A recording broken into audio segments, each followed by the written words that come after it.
अनिका, अनिका, अनिका, तुम सुन रही हो ना मेरी बात? तुम माँ बनने वाली हो अनिका। डॉक्टर की ये शब्द सुनते ही अनिका समझ नहीं पा रही थी कि वो आखिर प्रेग्नेंट कैसे हो सकती है। अभी तो उसकी शादी को 24 घंटे भी पूरे नहीं हुए थे। मिस्टर गौतम गुलेरिया, मैं समझ सकती हूँ कि आप दोनों इस वक्त परेशान होंगे, मगर आप लोग कोई भी फैसला ले उससे पहले मैं एक बात बता दूं, प्रेगनेंसी 4 महीने पार हो चुकी है, so abortion is out of question. Impossible doctor, आपसे कुछ गलती हुई है। मैं प्रेग्नेंट कैसे हो सकती हूँ? अक्सर कार की बैक सीट पर बैठने वाले गौतम आज अनिका को पीछे बैठाकर खुद ड्राइवर के साथ वाली सीट पर बैठ गए थे, मानो ऐसा करके वो अनिका को अपनी नाराजगी जता रहे हों। अनिका जानती थी कि एक बेटी होने के नाते आज उसने अपने पिता को दुनिया का सबसे बड़ा दुख दिया था, एक बिन ब्याही मां बनकर। इतना दुख उन्हें अनिका की मां के गुजरने पर भी नहीं हुआ होगा। अनिका को ऐसा लग रहा था मानो आज मनाली का हर इंसान उसे सवालिया नजरों से बस एक ही सवाल पूछ रहा हो कि कौन है इस बच्चे का बाप। लेकिन इसका जवाब तो अनिका के पास भी नहीं था। गुलेरिया हाउस ब्रिटिश के जमाने का मकान था। कहा जाता था यहाँ इंग्लैंड के अधिकारी वेकेशन मनाने आते थे, लेकिन अच्छे से मेंटेन न करने की वजह से पिछले कुछ सालों से थोड़ा बंजर सा लगने लगा था।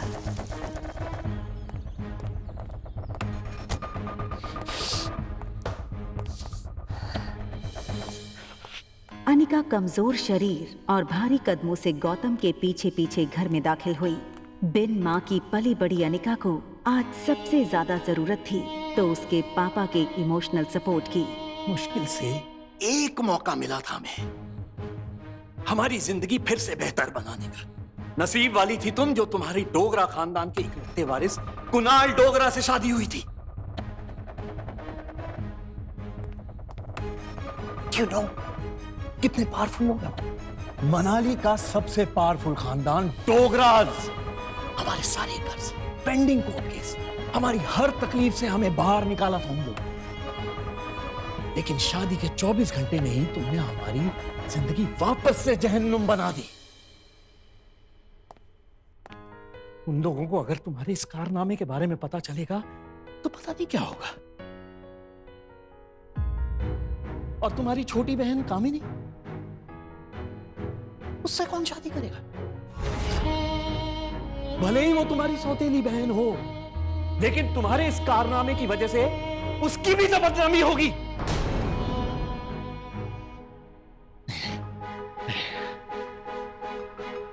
जब तक ये मामला खत्म नहीं हो जाता मैं कामिनी को और तुम्हारी मां मनीषा उसके भाई के घर भेज दूंगा। लेकिन आज नहीं तो कल सबको पता चल ही जाएगा। आज तुम भी अपनी मां के साथ ही। अनिका वो सुन चुकी थी जो गौतम कहते कहते रुक गया था। अगले दिन सुबह गौतम ने घर में लगे सारे सीसीटीवी के पिछले 5 महीने की फुटेज को खंगाला और बारीकी से देखने के बाद वो हैरान रह गया था कि पिछले 5 महीनों से छोटी मोटी बीमारी के चलते अनिका घर के बाहर कहीं गई ही नहीं थी। ये देखकर गौतम का गुस्सा अब आश्चर्य में बदल गया। उसे इतना तो समझ आ गया था कि कहीं कुछ तो गड़बड़ थी। जल्द ही अनिका की देखभाल के लिए एक नर्स रखी गई। लगातार देखभाल और दवाइयों से अनिका की सेहत में काफी सुधार आया। 4 महीने बीत चुके थे, लेकिन साथ ही साथ उसे ये बात रोमांचक कर रही थी कि उसके अंदर एक नन्ही सी जान पल रही है जो सिर्फ और सिर्फ उसका होगा। अनिका अपनी छोटी सी दुनिया में लगभग सब कुछ भूल चुकी थी। न वो किसी से मिलती, न कोई उससे मिलता।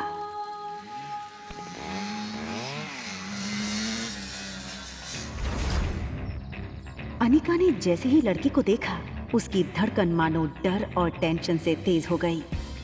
ये लड़का और कोई नहीं बल्कि अनिका का पति कुणाल डोगरा था।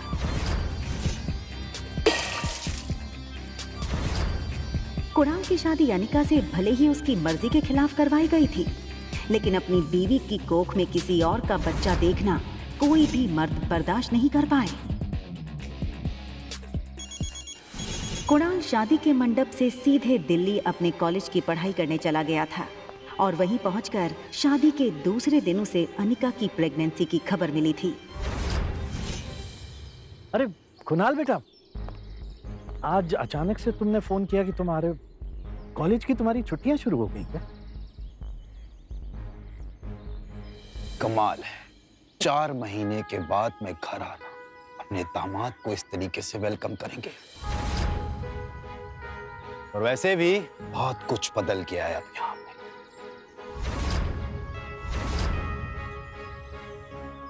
आओ बेटा, अंदर चलकर बात कर। देखो कुणाल, अगर तुम इस शादी को तोड़ना चाहते हो तो मैं समझ सकता हूँ। तुम समझ सकते हो, लेकिन ये बात मेरे दादाजी नहीं समझ सकते। जबरदस्ती इसे मेरी शादी करा दी। जब जब इसको देखता हूं ना, ऐसा लगता है एक ऐसे गुनाहों की सजा मिल रही है जो गुनाह मैंने कभी किए ही नहीं। देखो इस बेशरम को कैसे खड़ी है। मैं इस शादी को नहीं मानती। ये सुनकर कुणाल और गौतम दोनों ही शॉक थे। देखो बेटा, इस वक्त अनिका की तबीयत ठीक नहीं है, इसकी बातों पर ध्यान मत दो। और रहा सवाल इस बच्चे का, तो उसके पैदा होते ही उसे अनिका से हमेशा के लिए दूर कर दिया जाएगा, मेरा यकीन कर।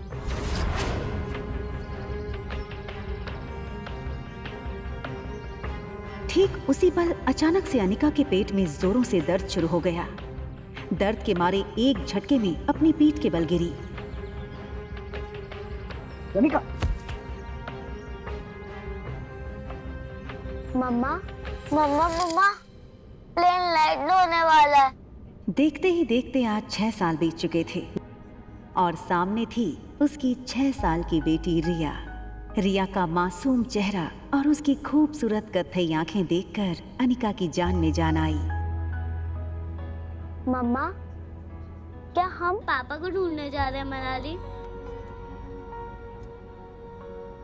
मैंने कितनी बार कहा तुमसे, तुम्हारे पापा नहीं है। कम ऑन मम्मा, हमारे तो टीचर सिखाते हैं कि सब बच्चों के मॉम एंड डैड होते हैं। तो क्या मैं गेमिंग वर्ल्ड से आई हूँ, या फिर मैं किसी जादू करके हेड से बाहर निकली हूँ? आबरा का डाबरा, रिया बाहर आ जा। तो मनाली में मेरा भाई मिलेगा क्या? रिया का ये सवाल सुनकर अनिका गहरी सोच में डूब गई थी। उसे याद आ गया कि कैसे 6 साल पहले उसने मनाली के हॉस्पिटल में जुड़वा बच्चों को जन्म दिया था। अनिका के पापा गौतम की कद काठी के एक आदमी ने उससे उसके दोनों बच्चों को छीनने की कोशिश की थी। कमजोर अनिका ने बड़ी हिम्मत से उस आदमी को रोकने की कोशिश की और उसका सामना कर रिया को तो बचा लिया, मगर अफसोस कि वो अपने बेटे को नहीं बचा पाई और वो आदमी अंधेरे में उसके बेटे को लेकर भाग गया था। और इसी वजह से अनिका की मौसी उसे बचाकर बेंगलुरु ले आई थी, जहां अनिका का इलाज भी हुआ था।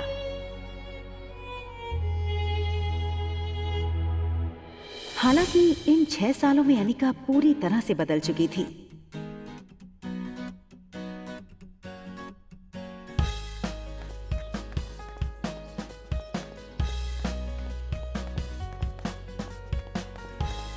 हार्मोनल इम्बैलेंस की वजह से फूला हुआ उसका शरीर अब एकदम ही से नॉर्मल हो चुका था।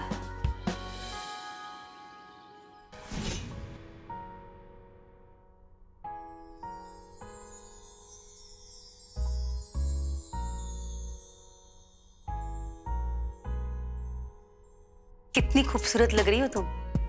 मनाली में तो लोगों के होश उड़ जाएंगे।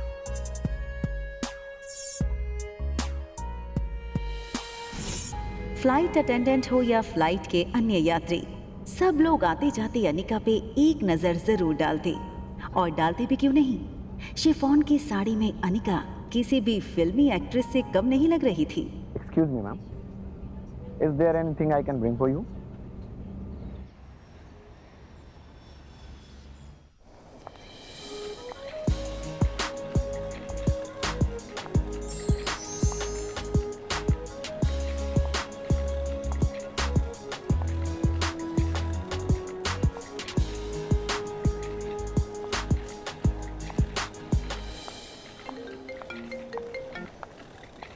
हेलो पा। कुणाल तुम्हें लेने एयरपोर्ट आ रहा है, तुम उसके साथ सीधा घर आना। यहाँ पहुंचते ही तुम्हें 2 पेपर्स पे साइन करना है, एक डिवोर्स पेपर और दूसरा वो।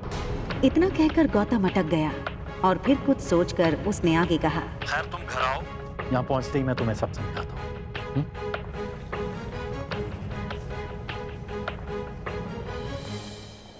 इन 6 सालों में कुणाल भी काफी बदल चुका था।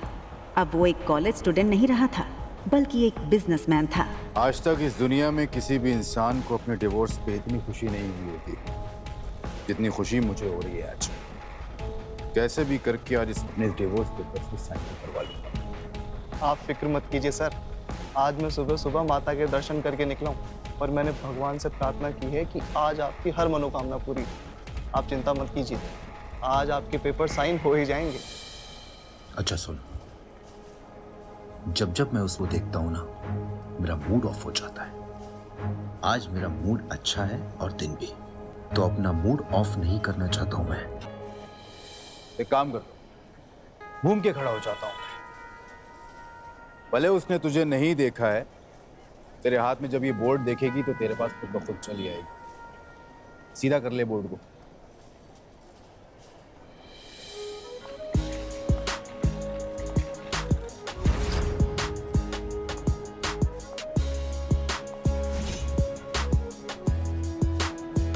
कुणाल ने एयरपोर्ट से बाहर आते हुए एक लड़की को देखा और फिर देखता ही रह गया। कुणाल बिना वक्त गवाए इस लड़की के सामने आकर खड़ा हो गया। अनिका एक पल के लिए सहम गई और उसे लगा कि पहले की तरह कहीं कुणाल उसकी फिर से इंसल्ट न कर दे, और इसीलिए अनिका सीधे कुणाल को थप्पड़ जड़ देना चाहती थी, मगर वो अपनी बेटी रिया के सामने कोई तमाशा नहीं करना चाहती थी। Hi miss gorgeous. अब लगता है मनाली में आप पहली बार आई, क्योंकि अगर आप पहले आई होती तो ये पॉसिबल नहीं कि आप मेरी नजर से अननोटिस होती। टैक्सी। टैक्सी की क्या जरूरत है? आप कहिए, जहां कहिए वहां मैं आपको ड्रॉप कर सकता हूं अपनी कार से। If you,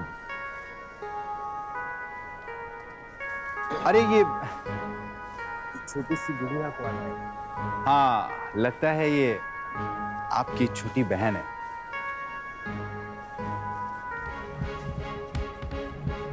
taxi.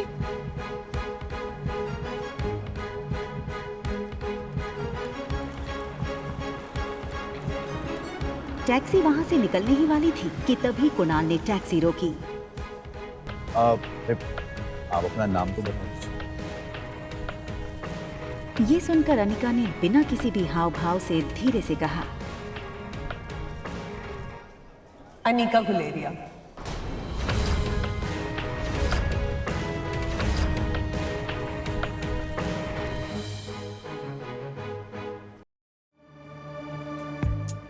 आप अनिका गुलेरिया को ही पिक करने आए हो ना?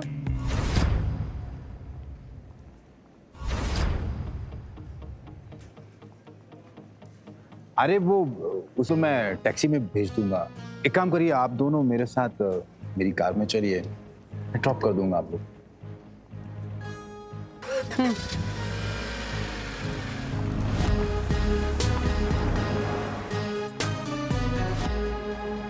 फटाफट इस टैक्सी के पीछे जाकर मैडम का पीछा कर, जाकर के देख मैडम किस होटल में रुकी। ध्यान रहे, हाँ? कोई भी तुझ पे शक ना करे। चल भाग, फटाफट भाग।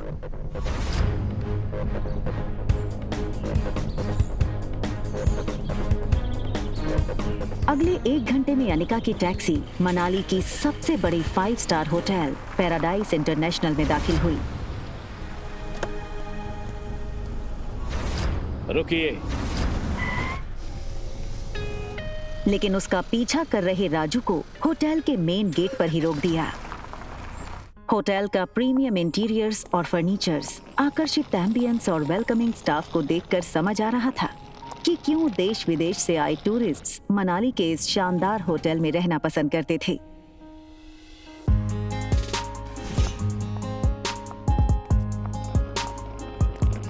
इस टूर पे में 2 ही रूम्स हैं। जी मैम, इस टॉप फ्लोर पे सिर्फ 2 ही लग्जरी अपार्टमेंट्स हैं। एक आपका और दूसरा हमारे होटल के मालिक रोहित मारवा सर का है। प्रेसिडेंशियल स्वीट एक काफी लग्जूरियस अपार्टमेंट था। ये प्रेसिडेंशियल स्वीट हर कोई अफोर्ड नहीं कर सकता था, मगर world famous neurosurgeon doctor Amrita उर्फ अनिका को इससे क्या फर्क पड़ने वाला था। तुम चेंज करो, मैं आ रही।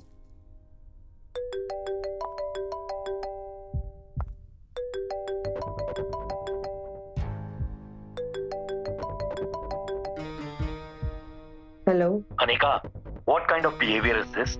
कुणाल 2 घंटों से एयरपोर्ट पर तुम्हारा इंतजार करता रहा, तुम उसके साथ आई क्यों नहीं? कहाँ हो तुम? आ रही हूँ मैं। अनिका और उसके पिता गौतम के रिश्तों में दरार की वजह गौतम खुद था। 6 साल पहले गौतम ने अनिका से मुंह फेर लिया था और उसकी बेटी रिया को अपनाने से मना कर दिया था।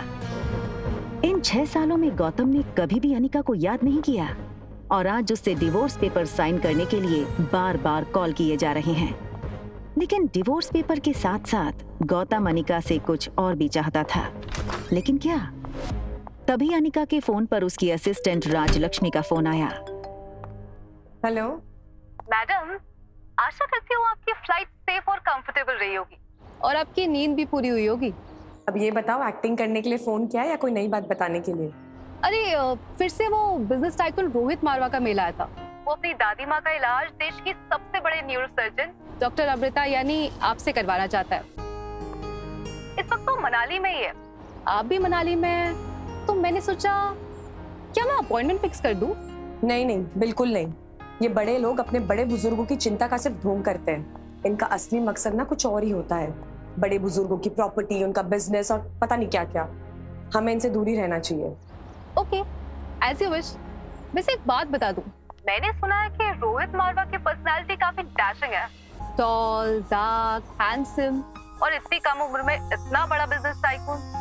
और अगर लाइफ में थोड़ा रोमांस आ ही जाता है तो इसमें क्या नुकसान है? रोहित का फोटो भेजो। अगर ऐसा ही है तो एक काम करो, तुम ही उसे डॉक्टर अमृता बनकर मिल लो। कि डॉक्टर अमृता के चेहरे को यहाँ कोई नहीं जानता। यहाँ मैं सिर्फ अनिका गुलेरिया हूँ। ठीक है, रोहित की फोटो भेजूंगी, एक बार देख लेना।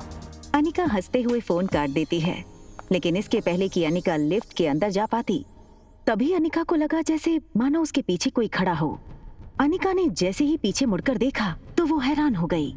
पीछे रिया खड़ी थी। उसका चेहरा कुछ उखड़ा हुआ था और वो बस अनिका को एकटक देखे जा रही थी।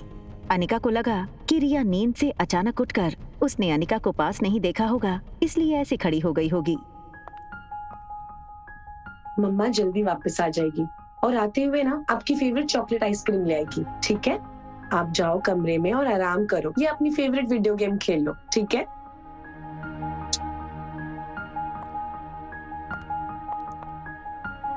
सीधा कमरे में ही जाना, okay? Mamma loves you and she will miss you a lot. बाहर जाने की जल्दी में अनिका एक बात भूल रही थी कि उसने अपने कमरे का दरवाजा बाहर से बंद किया था। फिर भी रिया रूम से बाहर कैसे आ गई थी? तभी एक टॉल और हैंडसम आदमी होटल के टॉप फ्लोर के कॉरिडोर में तेजी से चलता हुआ आता है। ये आदमी था मारवा इंडस्ट्रीज का सीईओ रोहित मारवा।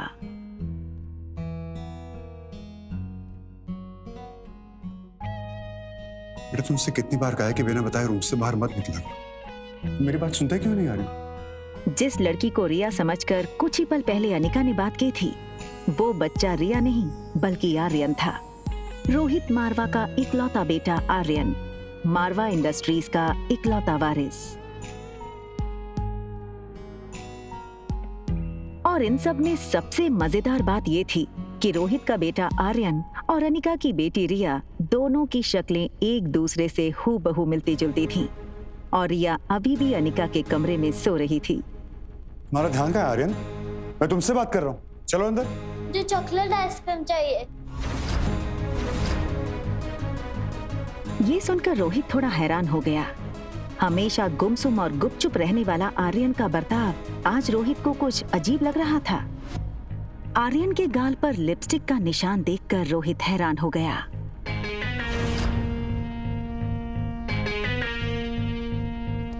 रोहित ने तुरंत सिक्योरिटी चीफ को फोन करके उसके रूम के बाहर का सीसीटीवी फुटेज तुरंत मंगवाया।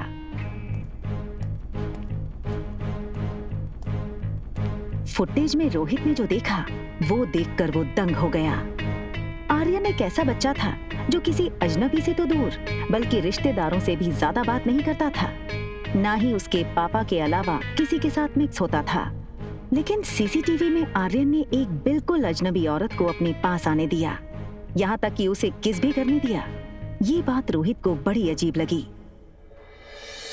दूसरी तरफ अनिका गुलेरिया हाउस पहुंच गई थी। गुलेरिया हाउस उसका अपना घर। कामिनी यानी अनिका की सौतेली छोटी बहन, उसी के बर्थडे की पार्टी चल रही थी।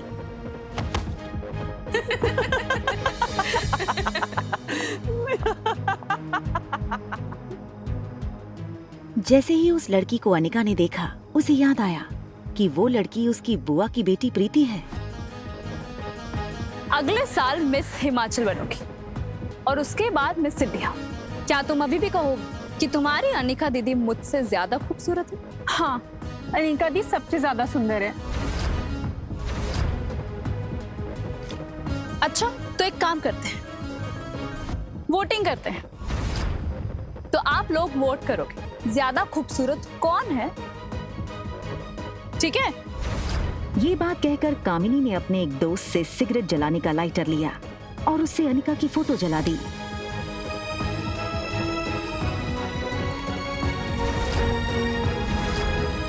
दूर खड़ी अनिका चुपचाप ये सब देख रही थी।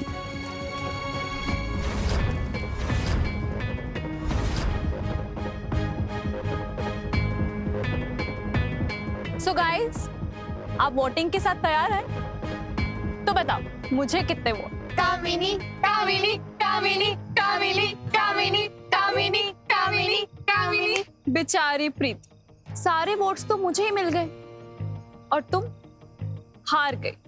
चलो कोई बात नहीं, अब हार ही गई हो तो इसकी सजा तो मिलनी होगी।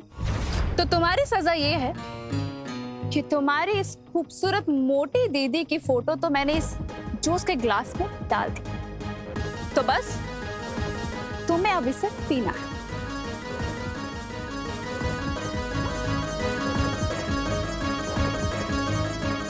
दिन माँ की अनिका को बचपन में साक्षी बुआ से ही माँ का प्यार मिला था और प्रीति मानो अनिका की कजन नहीं बल्कि सगी छोटी बहन हो। अनिका दी, हाँ?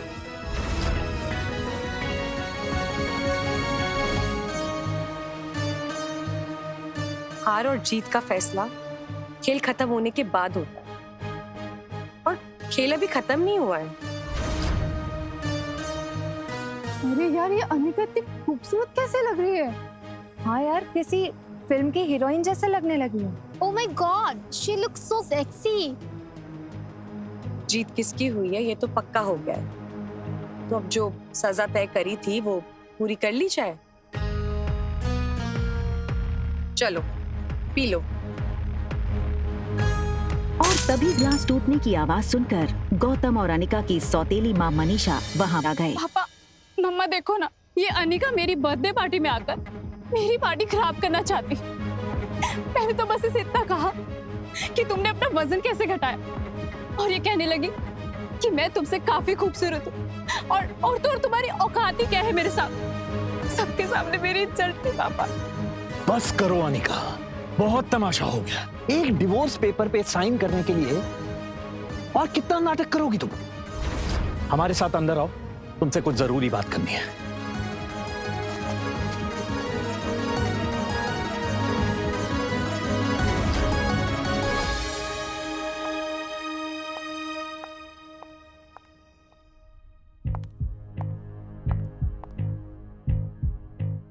छह साल बाद अपनी बेटी से मिलने की कोई भी खुशी न जताते हुए वो सीधे मुद्दे की बात करना शुरू करते हैं। देखो अनिका, जो हो गया सो हो गया। हमें और परेशान करके तुम्हें क्या मिलेगा? तुम मेहरबानी करके इन दो कागजात पर साइन कर दो। मैं तो सिर्फ डिवोर्स पेपर साइन करने आई थी, ये दूसरे पेपर्स? दरअसल तुमसे डिवोर्स लेने के बाद हम, यानी कि मैं और तुम्हारी नई माँ, ये चाहते हैं कि कुणाल और कामिनी की शादी हो जाए। कुणाल को भी इस शादी से कोई एतराज नहीं है और कामिनी तो पहले से ही कुणाल को चाहती थी। बस कुणाल के दादाजी की एक ही इच्छा है। दरअसल तुम्हारी मां के गुजरने के बाद उसकी जो फार्मा कंपनी तुम्हारे नाम हो गई थी, वो कंपनी तुम अपनी छोटी बहन कामिनी को शादी में तोहफे में दे दो। मैंने सारे कागजात तैयार करवा दिए हैं, बस तुम इन पे सिग्नेचर कर दो।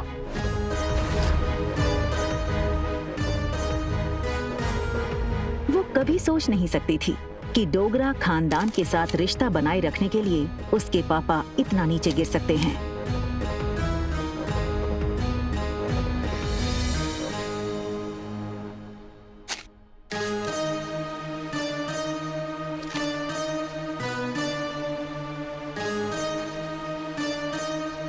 अपना कहलाने को इस दुनिया में इस कंपनी के अलावा मेरे पास कुछ नहीं है। माफ कर दीजिएगा, लेकिन ये कंपनी मैं आपको नहीं दे सकती। क्यों हमें बर्बाद करने पे तुली आने का? वैसे भी बिन ब्याही माँ बनकर जो समाज में तुमने हमारी इज्जत उछाली है, वो कुछ कम है क्या? जो अब अपनी बहन की जिंदगी बर्बाद करना चाहती हो तुम?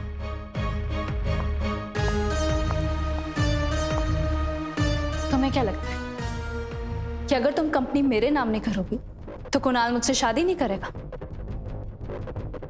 वह है मैं तुम्हारा। कुणाल मुझसे शादी इसलिए करना चाहता है क्योंकि वो मुझे पसंद करता है, ना कि तुम्हारी उस फैक्ट्री के लिए, जैसे उसे तुम्हारे साथ करनी पड़ी। लेकिन तुम ये सब नहीं देख सकती हो क्योंकि तुम मुझसे बचपन से ही चलती हो। कौन किससे जलता है ना, इसका नमूना तुम बाहर देख चुकी हो। बचपन में अनिका का फायदा हर कोई उठा ले जाता था। आज अनिका को इस तरह सबके अरमानों पर पानी फेरता हुआ देख सब लोग गहरे शौक में थे। समझती क्या हो अपने आप को?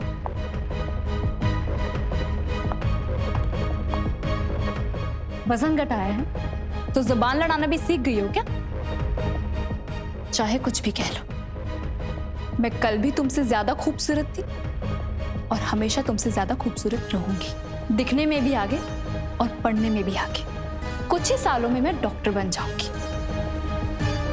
मुझ जैसी लड़की को छोड़कर कुणाल तुम्हारे पास कभी वापस आ ही नहीं सकता। ठीक है, फिर एक और शर्त लगा ले।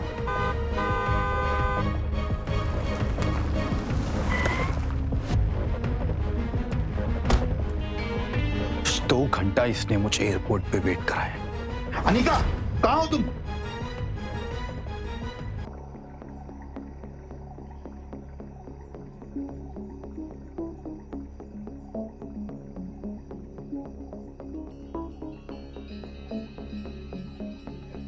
उसी वक्त कुणाल के फोन पर उसके ड्राइवर राजू का मैसेज आया जिसमें लिखा था होटल पैराडाइज इंटरनेशनल। मैसेज पढ़कर कुणाल के चेहरे पर तुरंत ही एक स्माइल आ गई।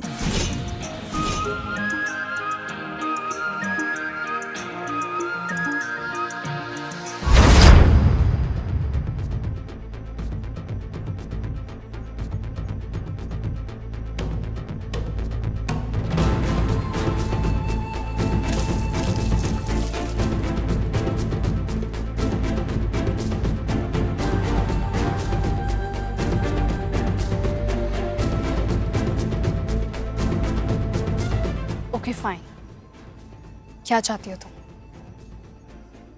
छोटी बहन हो तुम मेरी। बस इतना कहूंगी कि ये कुणाल के पीछे पागलपन ठीक नहीं है। वो अच्छा लड़का नहीं है। Just shut up, mind your own business. मुझे सब पता है कि कौन कैसा है, और अगर तुम्हें इतनी फिक्र है तो कंपनी मेरे नाम क्यों नहीं कर देती? वैसे किसके लिए बचा कर रखी है ये कंपनी? अपने यार के लिए?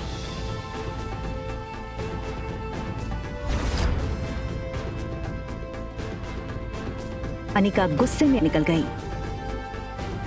तभी वहां भागते हुए प्रीति आई।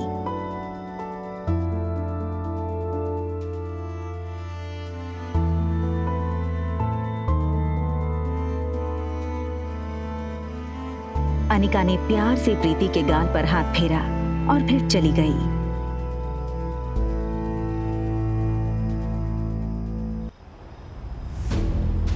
अनिका दुनिया में हर चीज से लड़ सकती थी, मगर कोई उसकी बेटी को कहे ये उसे बर्दाश्त नहीं था। किसके लिए बचा कर रखी है कंपनी? लेकिन इसके साथ ही उसके पास इस बात का भी कोई जवाब नहीं था कि रिया का बाप था कौन। अनिका आज तक उसकी जिंदगी की इस सबसे बड़ी पहेली को सुलझा नहीं पाई थी। वो ये सब सोच ही रही थी कि तभी अचानक उसे कुछ याद आया। अनिका ने अपनी फार्मा कंपनी के पुराने वफादार मैनेजर मनोज को फोन लगाया। Hello uncle. आज इतने सालों बाद कंपनी के मालकिन ने इस मुलाजिम को याद किया। एक्चुअली बस ये पूछना था कि कंपनी ठीक तो चल रही है ना? बेटा बस यूं समझ लो, डूबती नाव में बस छेद पकड़ के बैठा हूँ। फिर भी सालाना 4-5 लाख का प्रॉफिट हो जाता है, जो मैं गौतम जी को भिजवा देता हूँ। अगर तुम चाहो तो अगली बार से तुम्हें भेज दूँ। नहीं नहीं अंकल, उसकी कोई जरूरत नहीं है। आप अपना ख्याल रखिएगा। आखिर क्या है इस छोटी कंपनी में जो डोगरास हाथ धोकर इसके पीछे पड़ गए हैं? पहले मेरे जरिए ये कंपनी हड़पने की कोशिश की और उसी के चलते कुनाल से मेरी शादी करवाई, और अब कामिनी के जरिए ये कंपनी पाना चाहते हैं। लेकिन क्यों? तो कंपनी मेरे नाम क्यों नहीं करते? होटल की तरफ टैक्सी बढ़ी रही थी कि तभी अनिका को याद आया कि उसने अपनी बेटी को एक प्रॉमिस किया था। मम्मा जल्दी वापस आ जाएगी और आते हुए ना आपकी फेवरेट चॉकलेट आइसक्रीम ले आएगी, ठीक है? Mama loves you and she will miss you a lot. लेकिन अनिका इस बात से अनजान थी कि उसने प्रॉमिस रिया को नहीं बल्कि रोहित मारवा के बेटे आर्यन को किया था। होटल पहुंचते ही अनिका की कार को सिक्योरिटी गार्ड्स ने घेर लिया और वो अनिका का रास्ता रोक के खड़े हो गए। ये क्या बदतमीजी है? इस तरह से मेरा रास्ता रोकने का क्या मतलब है? सॉरी मैडम, हमें आपका सामान चेक करना होगा। बैग चेक करो। अनिका को कुछ समझ नहीं आया। उसके पास सिर्फ एक पर्स और चॉकलेट आइसक्रीम थी। Yes sir, it is chocolate ice cream. Anika ने रोहित की फोटो देखी थी, वो उसे तुरंत पहचान गई। What nonsense is this? You can't do this with me. I will call the police right away. Anika की गहरी काली आंखों को देखकर रोहित एक सेकंड भूल गया कि वो क्या कहने आया था। तभी दूसरे पल को वो अपनी सेंसेस में आया और चेहरे पर बिना किसी भाव के उसने कहा, परफेक्ट। पहले खुद चोरी करो फिर खुद ही पुलिस को बुलाओ। Just perfect. What? मुझसे और मेरे बेटे से दूर रहना। Excuse me. मैं कब तुम्हारे पास आई? And listen, इस आलीशान होटल के मालिक हो, इसका मतलब ये नहीं है कि अपने गेस्ट के साथ इस तरह बदतमीजी करो। I can sue you in the court, Mr. Rohit Marwa. You know, I knew it. तो तुम जानती हो कि मैं रोहित मारवा हूँ, ये होटल मेरा है। I'm sure तुम ये भी जानती होगी कि मेरे परिवार वाले मेरी शादी करवाना चाहते हैं, लेकिन मुझे मेरे बेटे के लिए सौतेली माँ नहीं चाहिए। इसलिए तुमने शायद प्लान बनाया होगा कि क्यों।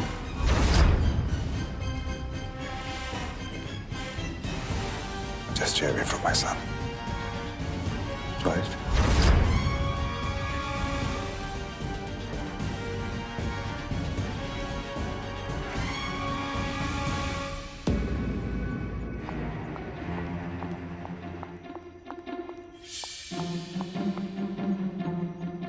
दरवाजा बंद होने ही वाला था कि तभी एक पांव दरवाजे के बीच में आया। ये लड़का और कोई नहीं बल्कि रोहित मारवा का कजन भाई सनी था। Think something out of the box. आप ही की तरह काफी लड़कियां पहले भी कोशिश कर चुकी हैं, ये तरीका भी पहले अपना चुकी हैं, लेकिन जो मेरे भैया है ना, वो बहुत स्ट्रिक्ट है। वो किसी से मिलते ही नहीं है और ना ही उनसे या फिर आर्यन से कोई मिल सकता है, मेरे सिवा।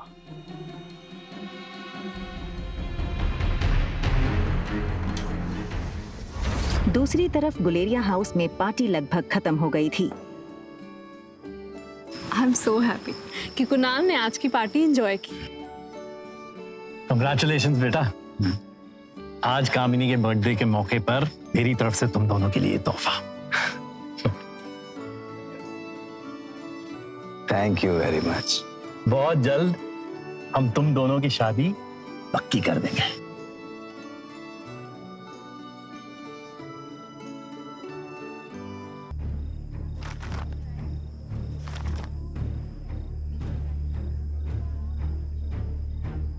ये क्या है? ये सिर्फ डिवोर्स पेपर्स हैं। कंपनी के पेपर्स कहाँ हैं? ये हो सकती है शादी। कंपनी के पेपर्स अगर नहीं मिले तो मेरे घर वाले इस शादी के लिए नहीं मानेंगे और ना ही मैं। रखिए,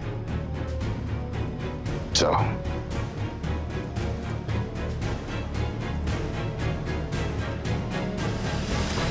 तिलमिलाई अनिका को ये समझ नहीं आ रहा था नीचे लॉबी में उसके साथ क्या हुआ और क्यों हुआ। उसने होटल बदलने का मन बना लिया और रिया को लेने बेडरूम में गई, पर रिया को इस तरह देखकर अनिका का गुस्सा 1 सेकंड में शांत हो गया। वो रिया के माथे को चूमती है।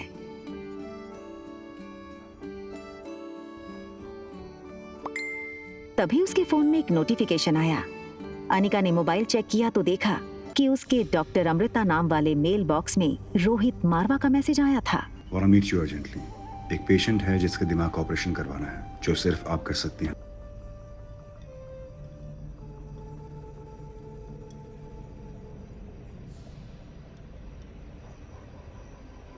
दिमाग का इलाज पहले आपको करवाना चाहिए। वहाँ रोहित डॉक्टर अमृता का मैसेज पढ़कर शॉक हो गया। रोहित को समझ नहीं आया कि डॉक्टर अमृता जैसी बड़ी न्यूरोसर्जन उसे ऐसे क्यों कह रही थी। रोहित ने अपनी कंपनी के आईटी हेड सैम को फोन लगाया। Hello Sam. Yes sir. Is there anything I can do for you sir? Yes, मेरे ऑफिशियल मेल अकाउंट पर अभी डॉक्टर अमृता का मेल आया है। पता करो वो मेल की लोकेशन कहाँ है। बस give me some time. Yes sir. भैया जल्दी आइए, आज इनको कुछ हो गया है।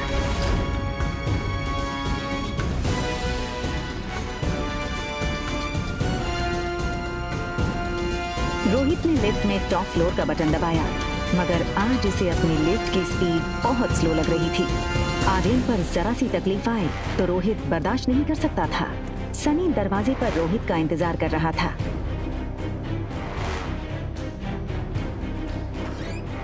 आर्यन गहरी नींद में था और वो नींद में एक ही चीज बोले जा रहा था, मम्मा, चॉकलेट आइसक्रीम।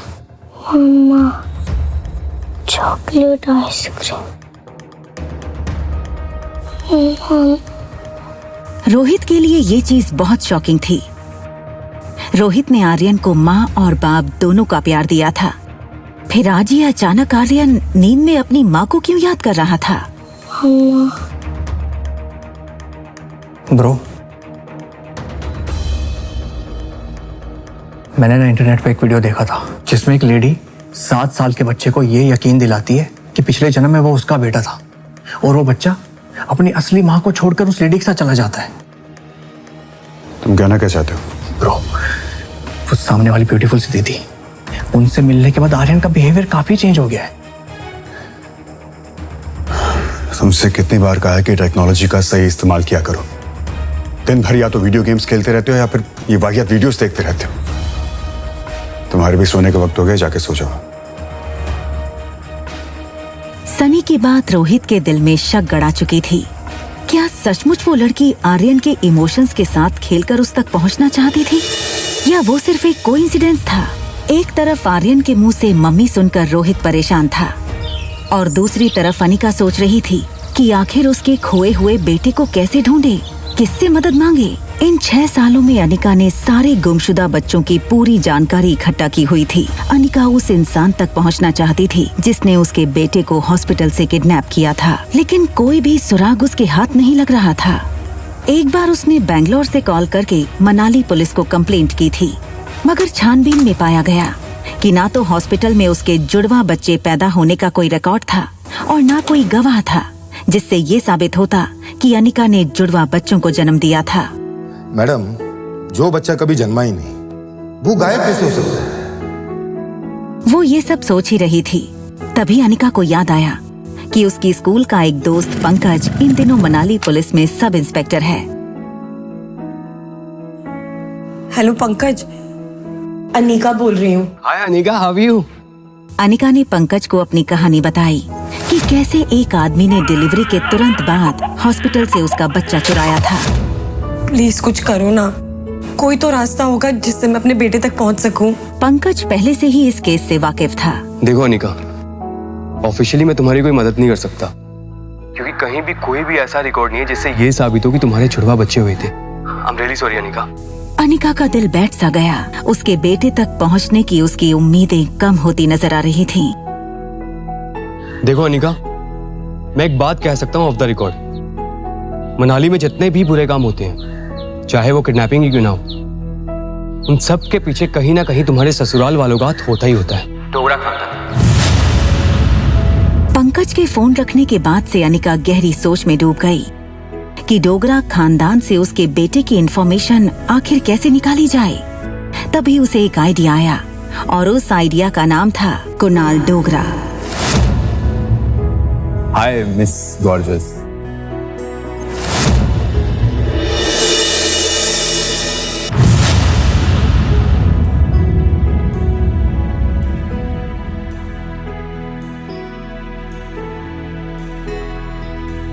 रिया अभी अपनी गेम में इतनी इन्वॉल्व थी कि उसके पास क्या चल रहा है उसकी कोई खबर ही नहीं थी।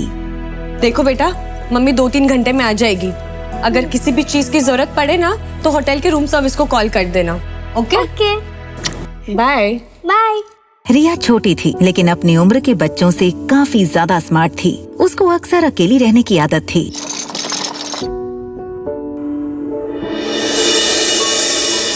और सुनो, कुछ भी हो जाए रूम से बाहर मत निकलना। हमारे रूम के सामने ही ना एक छोटा पागल और एक बड़ा पागल रहता है, ठीक है? नहीं जाऊंगी।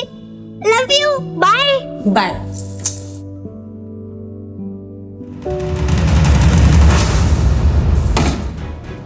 आगे की कहानी जानने के लिए देखें अगला एपिसोड सिर्फ पॉकेट एफएम के YouTube चैनल पर। और एक लड़की को देखा तो के सारे एपिसोड को सुनने के लिए डिस्क्रिप्शन में दी गई लिंक से डाउनलोड करें पॉकेट एफएम ऐप।